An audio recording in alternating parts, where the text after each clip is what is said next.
ప్రేమలు, పవిత్రత. అప్పుడు ఈ సెల్ ఫోన్లు లేవు, ఈ టీవీ ఛానల్స్ లేవు, ఇంతటి సుఖభోగాలు లేవు, ఈ గ్రైండర్ లేవు, మిక్సీలు లేవు, బట్టలు వాష్ చేసుకుని ఇవి లేవు. అవన్నీ లేనప్పుడు మనం ఈరోజు 7 రోజుల నుంచి ఆ కూర, పప్పు, సాంబారు, పచ్చడి, పిండి వంటలు అన్నీ తిన్నాం కదా. ఇట్లాంటి పిండి వంటల భోజనాలు ఎప్పుడో పండక్కే కానీ రోజు ఉండేవి కాదు. అప్పుడు కేవలం పచ్చడి తిన్నా ఎంత పవిత్రంగా జీవించారంటే, పచ్చడి మెతుకులు తిన్నా, గంజి పోసుకొని తిన్నా ప్రేమను పంచుకునేవాళ్ళు. హృదయం పరిశుద్ధంగా ఉండేది. మనుషుల కోసం మనుషుల్లాగా అందరూ కూడా కష్టం వచ్చినప్పుడు ఆప్యాయతగా భరోసా ఇచ్చుకుంటూ అట్లా ఉండేవాళ్ళు. కానీ కలియుగంలో నువ్వు సుఖాలు, భోగాలు పెరిగిపోయినాయి, వస్తువులు బాగా పెరిగిపోయినాయి, భోజనాలు కూడా ఏ రోజుకు ఆ రోజు. అంటే ఒకప్పుడు పండగకి పిండి వంట అంటే చాలా గొప్పతనం.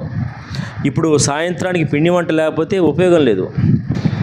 ఆహారానికి వాటికి ఇచ్చినటువంటి ప్రాముఖ్యత మనం ఎందుకో కానీ భక్తికి, ప్రేమకి ఇవ్వలేకపోతున్నాం.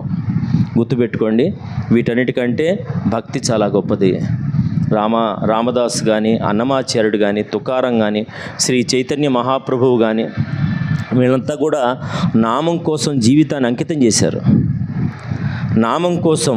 ఓ రామ నీ నామమెంతో రుచిరా, శ్రీరామ నీ నామమెంతో రుచిరా, పాలు మీగడల కన్నా పంచదార చిలకల కన్నా శ్రీరామ నీ నామమెంతో రుచిరా.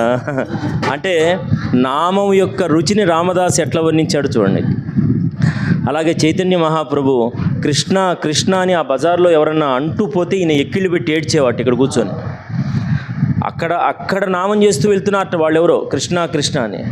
ఆ నామం విన్నంత మాత్రాన రోమాంచితము, గద్గత కంఠము, అశ్రుధార ఇవన్నీ కూడా చైతన్య మహాప్రభు అనుభవించాట ఆ నామాన్ని.